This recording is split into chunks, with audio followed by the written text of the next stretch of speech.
Everybody come to the back. Come to the back. John, they gotta come. That was the moment gunfire erupted during Sunday services at a Wayne church, leaving one person injured and the suspect dead. And according to the anti-gun crowd, this kind of situation never happens.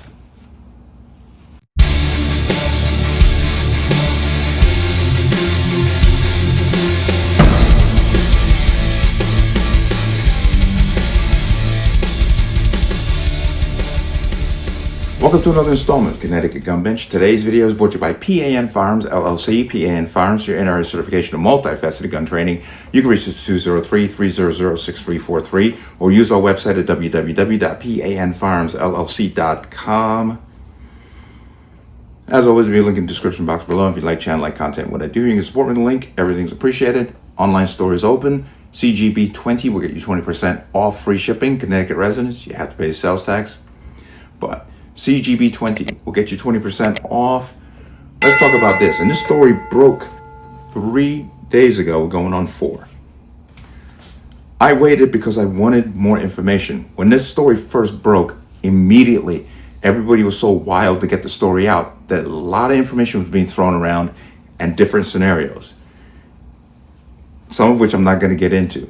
But if you go to Twitter, you can see people saying, oh, these MAGA people are so extreme. It's like, okay, we don't know who did this. Then it was, well, Wayne, Michigan, well, you know, they kind of got a large population of certain people. Well, we don't know what that is either. But come to find out that the actual attempted shooter is Brian Browning, who also lives in the nearby area of Romulus in Michigan. But he decided he was going to go to shoot up the church. He got there, and according to witnesses, was driving erratically. He ran into the building, jumped out. Another person who was just Joe Q. Public saw what he was doing and what he was attempting to do and rushed in with his truck and struck and knocked him down. He then got shot at and was injured with a shot to the leg. Then the security guard, who was just, once again, the John Q. Public, just taking care of business, shot and killed the shooter, even though he only injured one person, which is a blessing and a half. But let's get details. We'll come back. Breaking news on 7 News Detroit at 6. I'm Whitney Burney. This all happened this morning at the Cross Point Community Church on Glenwood Road. Here's what we know at this hour. The suspect arrived at the church around 11:15 this morning as worship was underway. A police source tells us another person tried to stop that gunman with his truck when the suspect opened fire. That's when a security guard got involved and fatally shot the suspect. One victim was hit in the leg.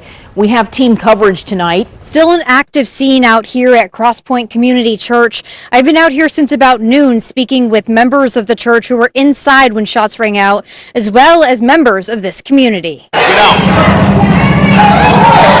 You hear of things like that happening, but you never think it's going to happen to your own church. Parishioner Wendy Bowden inside Cross Point Community Church Sunday morning as shots were fired just outside its front doors. She says she hid in the bathroom as chaos ensued. When those shots rang out, can you kind of bring us into that moment? What was that like?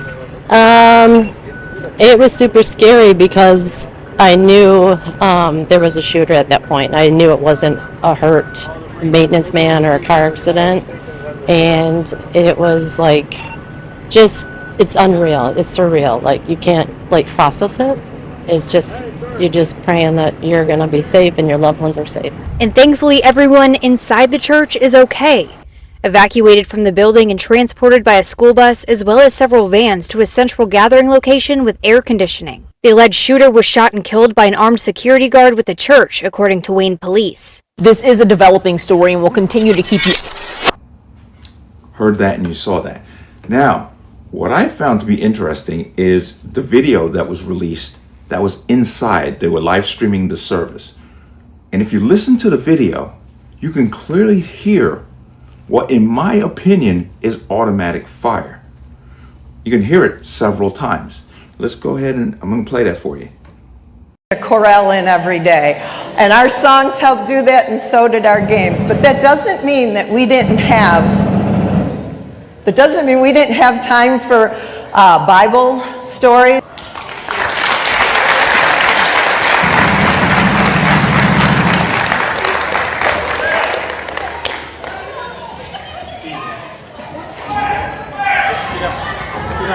Oh.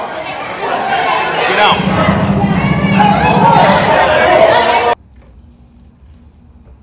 I heard 4 distinct patterns of gunfire that could not be exchanges of fire. Clearly one person is shooting, if that is what it is. Now the big question comes, where did he get that gun from? How did he modify it? Which will become another stepping stone for the anti-gun crowd, even though nobody was killed, which is, once again, a blessing because of the heroic actions of 2 people. First, I want to play a video of the guy who used this truck to prevent this from happening.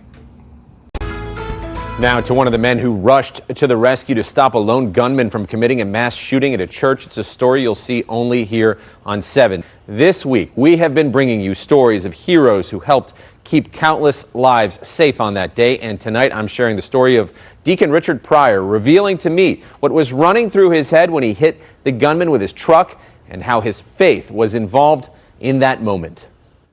My wife was in this room just on the other side of these windows here. Outside Cross Point Community Church in Wayne, Deacon Richard Pryor is opening up for the first time about making a split-second decision to run over a gunman with his pickup truck. As soon as he got out of the vehicle, I saw the fatigues, I saw the gun on his hip, and then he pulled his weapon out of the vehicle. He says his first memory of an attempted mass shooting on Sunday is of an eerie conversation he had with him before the gunman started firing. Kind of pulled up, and I asked him, I said, "Hey boss," I said, "Hey boss, are you okay? Everything all right?" And he doesn't say anything, he doesn't respond. It's not a smile, it's not a smirk, he just kind of looks at me. Seconds later, with no prior police or military training, Pryor says he felt a calling to jump into action, flooring the gas, running over the shooter, who would eventually fire numerous rounds on Sunday. You recall the feeling you had that if you didn't intervene right then and there, people were going to die? I knew, but I didn't know. That action temporarily stopping the shooter, who responded by shooting into Richard's truck. Moments later, he was killed by a security guard. I'm not a hero.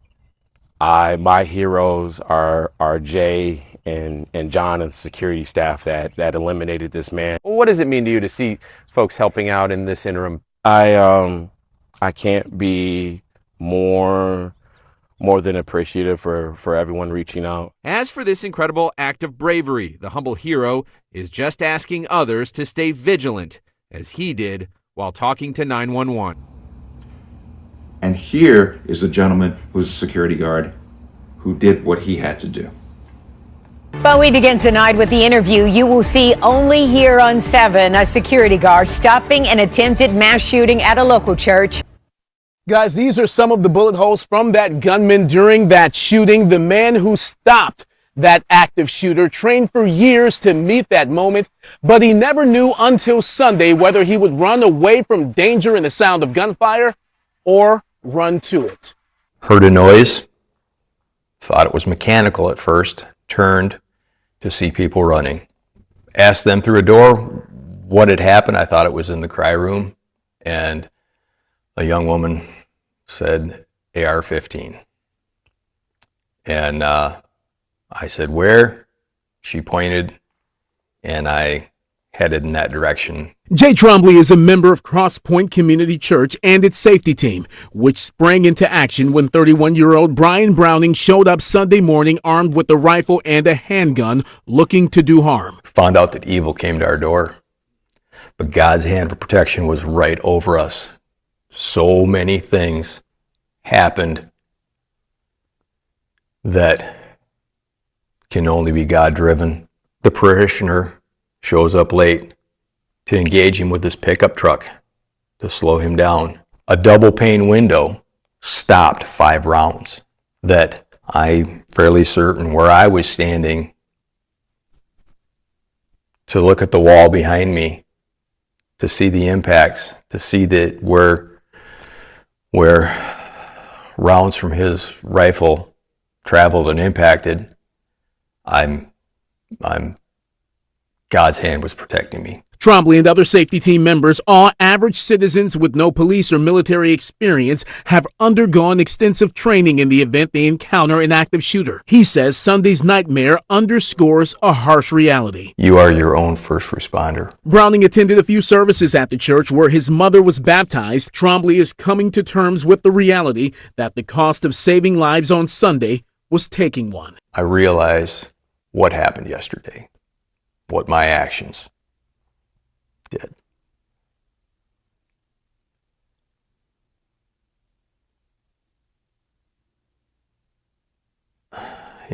I will reconcile with the Lord on the time for that.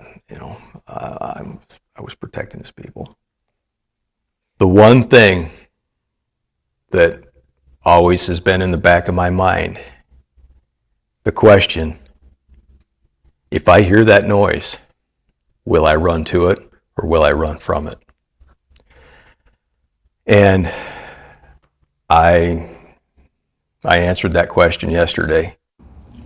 Now you notice that he said this is something he's going to have to, rectify himself with God on. I don't think so. I think God was on your side because you were definitely outgunned, because this guy had a rifle and a handgun, and yet you still did what you had to do. God's on your side. You're good. You don't have to do any Hail Marys or pray forgiveness, because it says, he who loses his life saves his life. He who saves his life loses his life.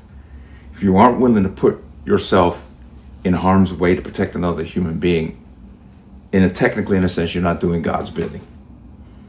But this is a positive story all the way around, and this is something that the anti-gun crowd always claims does not happen. You never hear about a good guy with a gun. You want to know why you don't hear about a good guy with a gun? Because stories like this get buried. This made national news, which was phenomenal. Because if this person had made it into church and did what he was going to do, because he apparently had hundreds of rounds of ammunition, dozens of magazines loaded up, and killed a whole lot of people, this would be 24/7 cycle for weeks. Then they would claim the guy was MAGA and attach it to Trump. Then to go out and demand gun control. And our usual grifters like Murphy and Blumenthal, Padilla, the rest of these idiots will be standing front and center saying, we need more gun control. We need to ban assault weapons. But nothing happened. This guy, we had one person with a wounded leg. That's the great thing. That's why they're so silent, because a good guy with a gun prevented the entire thing. Now, the police are saying that houses of worship are becoming targets, and there should be robust security, and churches should start thinking about that. I'm not in disagreement with it. Unfortunately, my church that I go to now is in New York. I don't have a permit for New York. I could get one, but it costs an arm and a leg, and right now I don't have the time to do it. But I have nothing against anybody legally carrying a firearm in a house of worship, because they, as we've seen time and time again, they are becoming targets of opportunity. But excellent story. Kudos to not only the guy driving the truck, but also to the security guard. Thumbs up. God bless you, man. You did what you had to do. But let me know what you think. As always, you can leave your comments in the comment section below. And as always, any statements of violence or statements that lead to violence will be removed. Please like, share, comment, subscribe. Don't forget to hit that notification bell so you're notified the next time a video goes live. I'll see you on the next one. Peace.